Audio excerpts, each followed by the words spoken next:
La historia de Gedeón es una de las más sorprendentes e inspiradoras de la Biblia. En medio de la opresión de los madianitas, Dios eligió a un hombre común y corriente, lleno de dudas y temores, para guiar a Israel en una de las victorias más extraordinarias. Gedeón, que se consideraba el más pequeño de su casa, fue llamado por Dios para mostrar que la verdadera fuerza no proviene del poder humano, sino de la confianza en el Señor. Su historia nos muestra que Dios usa a los débiles para confundir a los fuertes y también revela los peligros de la idolatría y la ambición, trayendo importantes lecciones sobre la fe, la humildad y la obediencia. Gedeón nació en una época de gran sufrimiento para Israel. Los madianitas, un pueblo cruel y despiadado, saqueaban las tierras de los israelitas año tras año, destruyendo cosechas y apoderándose de lo poco que quedaba.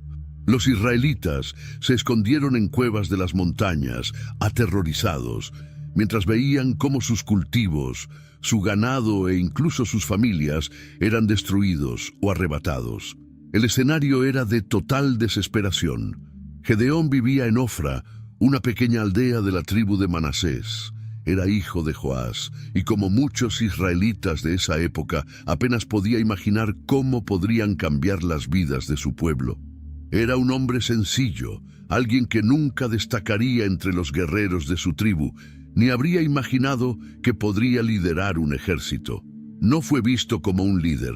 De hecho, Gedeón se veía a sí mismo como el más pequeño de su familia, y a su familia como la menos importante de todos. La opresión de los madianitas había quebrantado el espíritu del pueblo de Dios. Pero incluso en medio del caos y el miedo, algo sorprendente estaba a punto de suceder. La situación de Israel había llegado a un punto insoportable, y la ayuda que esperaban no vendría de un ejército fuerte ni de un rey poderoso. No. La ayuda llegaría de un lugar improbable, de alguien que, hasta ese momento, no era más que un granjero escondido y asustado. Un día, mientras Gedeón estaba amasando el trigo en el lagar escondido de los madianitas, sucedió algo extraordinario. Estaba solo, atendiendo lo poco que quedaba de la cosecha, tratando de asegurarse de que su familia tuviera comida. El miedo a los enemigos le hacía actuar con cautela y cada sonido del viento le mantenía alerta. Fue en ese momento de tensión que apareció una figura inesperada. Un hombre a primera vista común, pero que Gideón pronto se daría cuenta de que era diferente. Este hombre, que en realidad era un ángel enviado por Dios, se acercó y con voz tranquila y firme saludó a Gedeón de manera sorprendente. «El Señor está contigo, valiente». Esas palabras le parecieron extrañas a Gideón. ¿Corajudo? ¿Él que se escondía allí por miedo a los madianitas? ¿Él que nunca ejerció una espada en la batalla? Gedeón, desconfiado, inmediatamente cuestionó: «Si el Señor está con nosotros, ¿por qué nos ha sucedido todo esto? ¿Dónde están las maravillas que nos contaron nuestros padres?». El sufrimiento de su pueblo era claro, y Gedeón no podía entender cómo podía ayudar. Pero el ángel fue directo: «Usa la fuerza que tienes y libera a Israel de las manos de los madianitas». Pero Gedeón vaciló.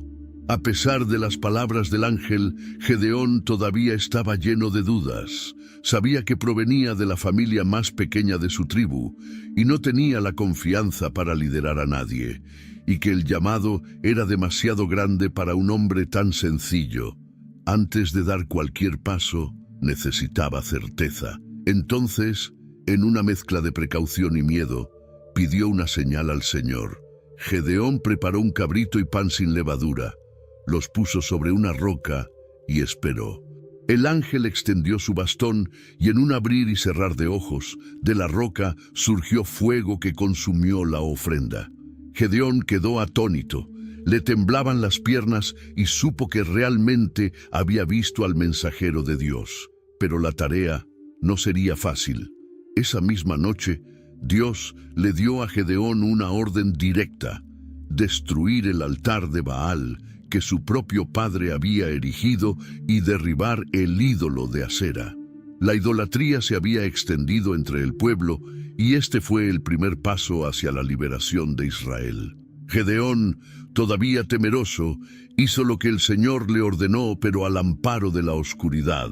Sabía que al amanecer el pueblo no estaría contento.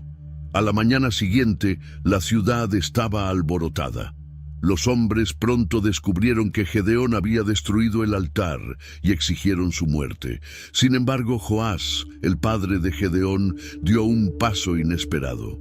Si Baal es Dios, que luche por sí mismo. Estas palabras protegido Gedeón, pero ahora todos lo conocían. Su nombre estaba en todas las bocas y los ojos estaban puestos en él. Aún así, Gideón no estaba preparado. Necesitaba otra señal para fortalecer su fe. Habiendo decidido, colocó un vellón de lana en el suelo y pidió que al amanecer hubiera rocío solo sobre la lana y no sobre la tierra que la rodeaba. Esa noche, Gedeón colocó el vellón en el suelo y se fue a dormir, esperando la señal que demostraría una vez más que Dios estaba con él. Al amanecer, su corazón latía con fuerza mientras se acercaba. Cuando tocó el velo, sintió su lana completamente empapada de rocío, pero el suelo a su alrededor estaba seco. Sin duda, fue una señal divina. Aún así, Gideón vaciló. ¿Y si fuera una coincidencia? Quizás sería mejor probarlo una vez más, solo para estar seguro. Luego pidió otra señal. Esta vez, que el vellón permaneciera seco mientras que el suelo a su alrededor permaneciera mojado por el rocío. La mañana siguiente, cuando se acercó al vellón, el suelo estaba cubierto de gotas de rocío, pero la lana permaneció seca. Era la confirmación que necesitaba. Dios realmente lo había elegido para una misión imposible: liberar a Israel de las manos de los madianitas. Con fe renovada, Gedeón reunió un gran ejército, hombres de diferentes tribus, listos para luchar contra los enemigos que los oprimieron. El campamento de soldados creció y el impresionante número de guerreros trajo una sensación de seguridad, incluso frente al inmenso ejército madianita que esperaba en el valle. Parecía que las cosas empezaban a encajar. Gedeón estaba empezando a sentir que tal vez realmente pudiera llevar a su pueblo a la victoria. Gedeón estaba a punto de enfrentarse a un ejército gigantesco, y el alivio de ver a tantos hombres listos para luchar a su lado le brindó un raro momento de confianza. Después de todo, con 32.000 soldados, las posibilidades de victoria parecían mucho más reales. Pero ese sentimiento duró poco. Dios tenía otros planes y lo sorprendió con una orden difícil de entender. «Hay demasiada gente», dijo el Señor. No quería que Israel alarde de una victoria por la fuerza de su número, pero que reconocieron que la salvación vendría exclusivamente de su mano.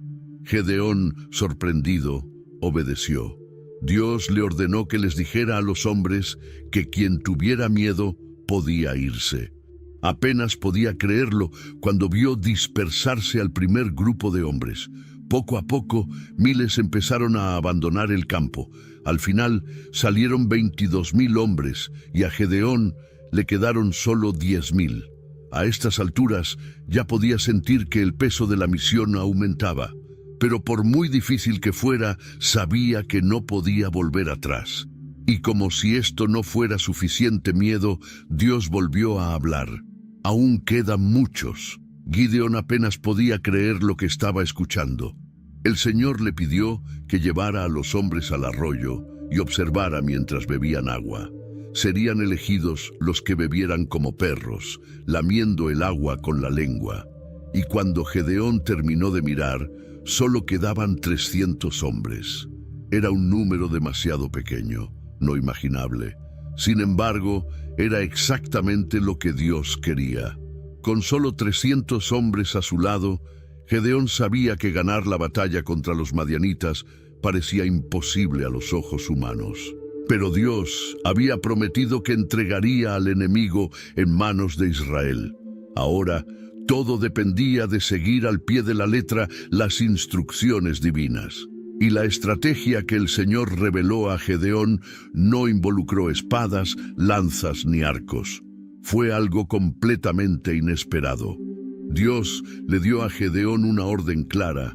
Cada hombre debía llevar una trompeta, una antorcha escondida dentro de una vasija de barro, y en el momento oportuno, todos debían romper las vasijas, encender las antorchas y tocar las trompetas.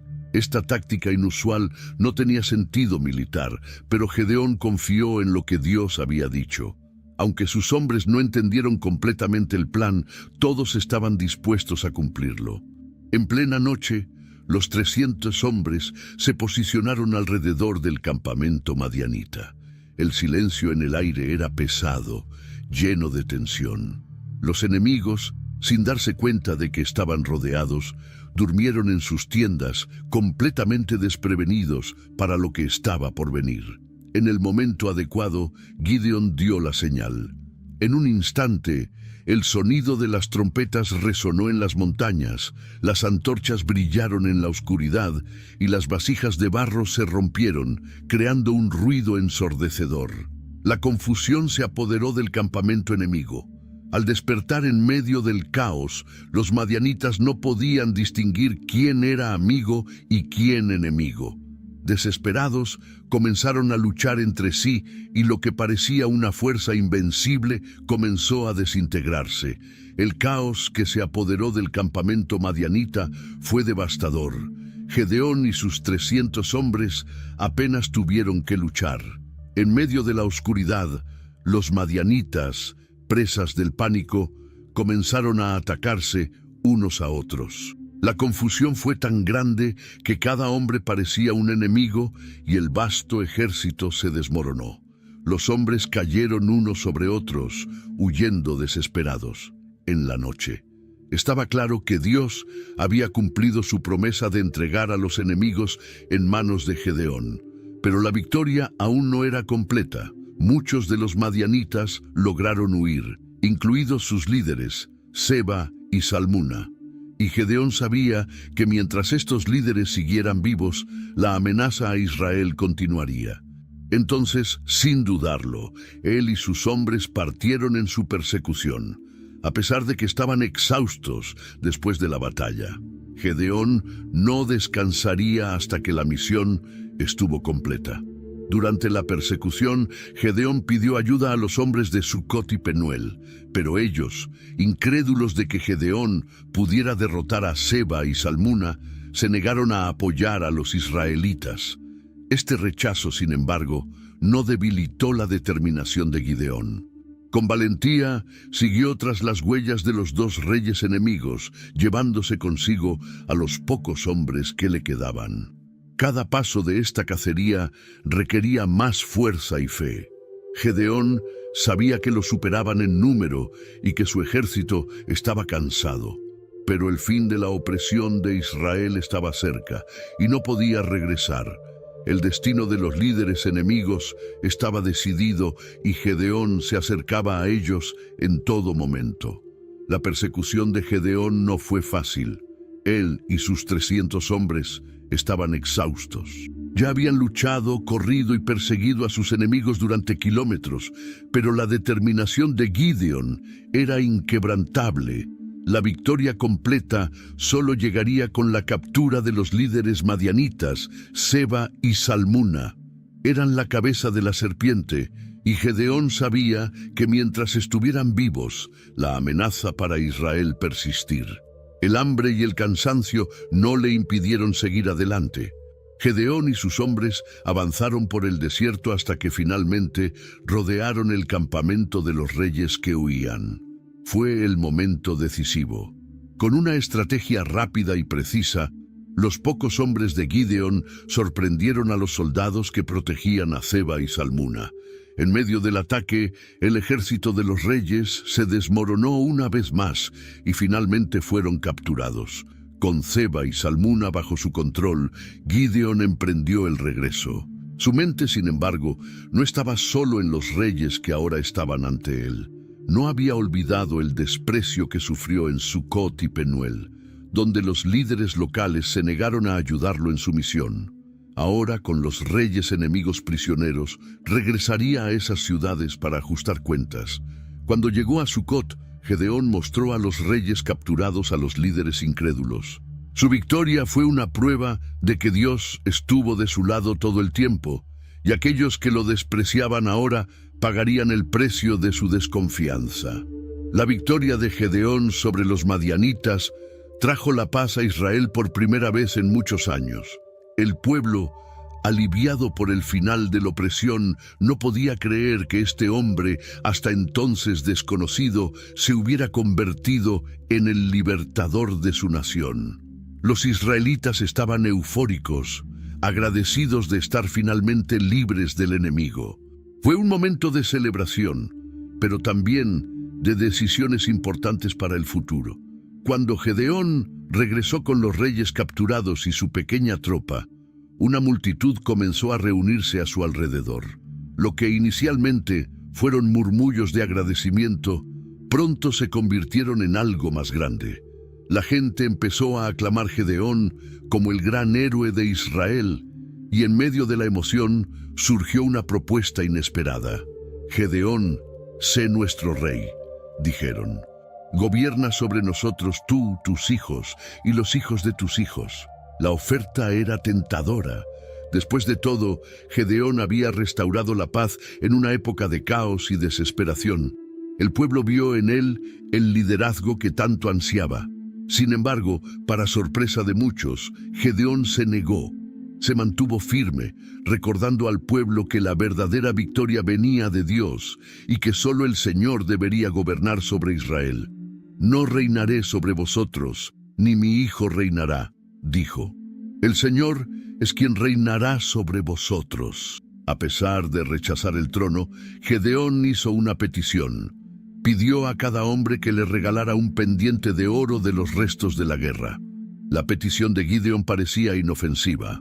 Solo quería algo del oro que les habían quitado a los madianitas. Con los aretes que cada hombre le regaló, Gedeón hizo confeccionar un efod, objeto de valor simbólico, destinado a representar la presencia de Dios en Israel. Inicialmente se suponía que sería un memorial, algo que recordaría al pueblo la victoria que Dios les había concedido.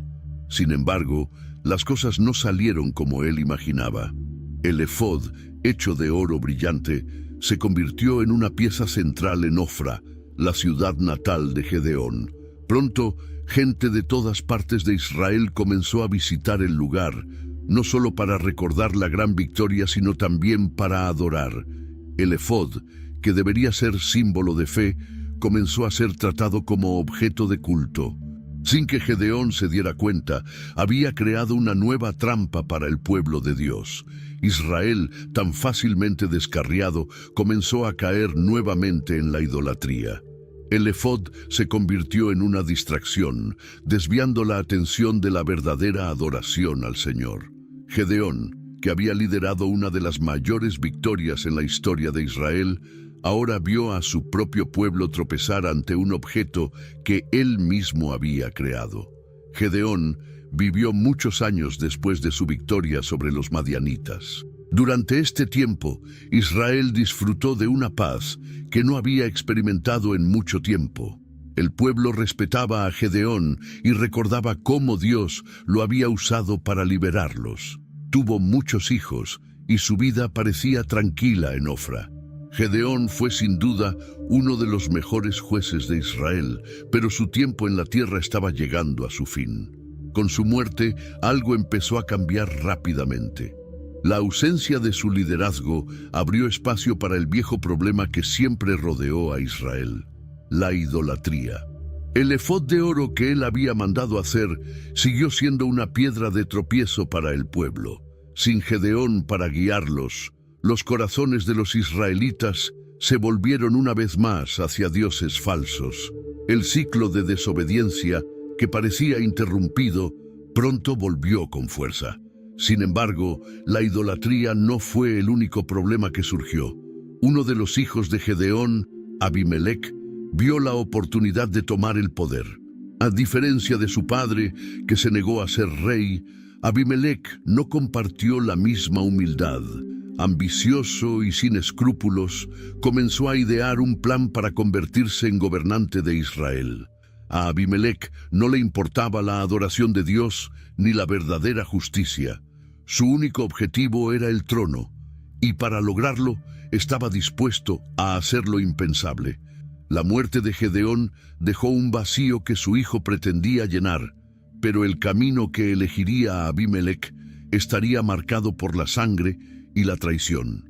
Abimelec, hijo de Gedeón, pronto demostró ser un hombre muy diferente a su padre. Impulsado por la ambición y el deseo de poder, no escatimó esfuerzos para lograr su objetivo.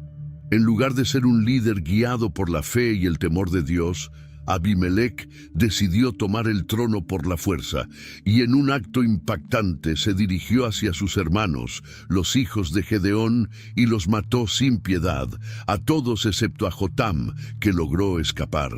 Esta masacre fue un intento brutal de eliminar a cualquier competidor por el poder. Muertos sus hermanos, Abimelec se proclamó rey en Siquem. Pero su reinado estuvo marcado por la violencia y la falta de justicia. Gobernó con mano de hierro y el pueblo pronto se encontró en un nuevo ciclo de sufrimiento, muy diferente de la paz que habían experimentado durante la vida de Gedeón. Abimelec, que se suponía debía honrar el legado de su padre, se convirtió en el opresor que Gedeón luchó tan duro para derrotar. Sin embargo, la ambición de Abimelec también provocó su caída. Su gobierno fue corto y lleno de conflictos. Finalmente, se enfrentó a una rebelión y en una de las batallas, cuando intentaba tomar una ciudad, fue golpeado en la cabeza por una piedra arrojada por una mujer. Herido y humillado, pidió a uno de sus soldados que lo matara con una espada, para que no se dijera que una mujer le había quitado la vida. Y así terminó el reinado de Abimelec.